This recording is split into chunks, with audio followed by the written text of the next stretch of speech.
Yeah, sure. I think crisis can happen in Singapore. I think just the way the news cycle has gone, I think that no one is technically safe. I think crisis can happen in Singapore, and I think it will happen in Singapore in like maybe the next 5 to 10 years. But in like as of now, maybe like not so much. I don't think a crisis would happen in Singapore because Singapore is pretty safe, and I feel that we have a lot of measures in place to prevent it from happening. I think crisis can happen in Singapore.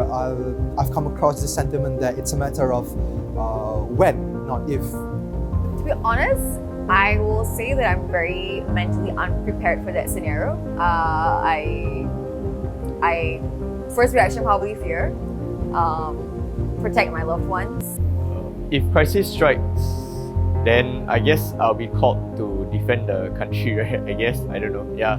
But other than that, I feel like I think I'll be very scared and I wouldn't know what to do. I'll be panicking, and I think after that, Singapore as a whole will change. I don't think most Singaporeans have thought of like what to do if such crisis happens.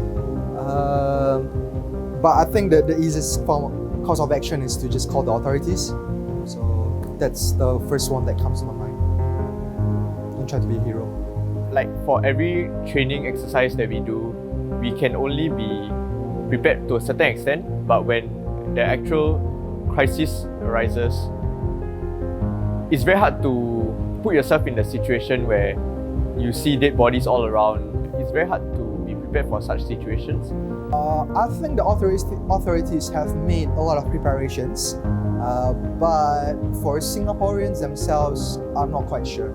I know that the government has like a lot of measures in place for times like this, but on like a community level, I think because we're so sheltered, we've had nothing tragic like happen to like the Singaporean community in so long. And I think if something does happen, touch wood, it will really rattle us. I think, yeah.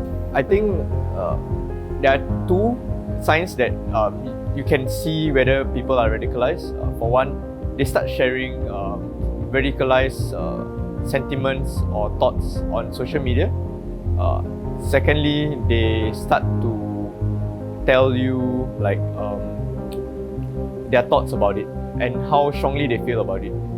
I think those are the two signs that you can tell whether like someone has been radicalized. I think if you hear them spouting things that are extreme, radical, and I mean from what I read, I think people who are radicalized, the common thread is that they are quite they withdraw from society.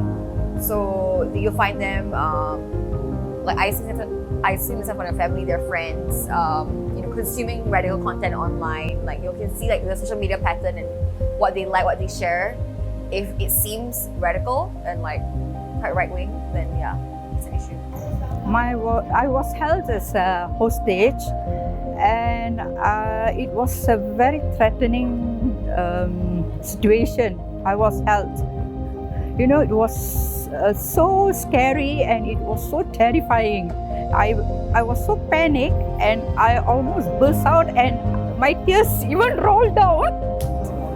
Well, I think this exercise is important because you feel like Singapore is a safe place and you don't know when this type of crisis will occur. So being involved in this simulation exercises gives me a feeling of what the real thing feels like. Then I know how to react in this kinds of situation in the future.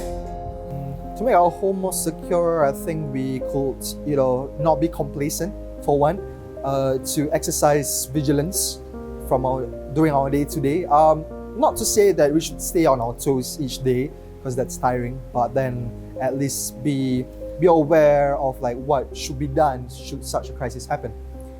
And that's a reminder for myself.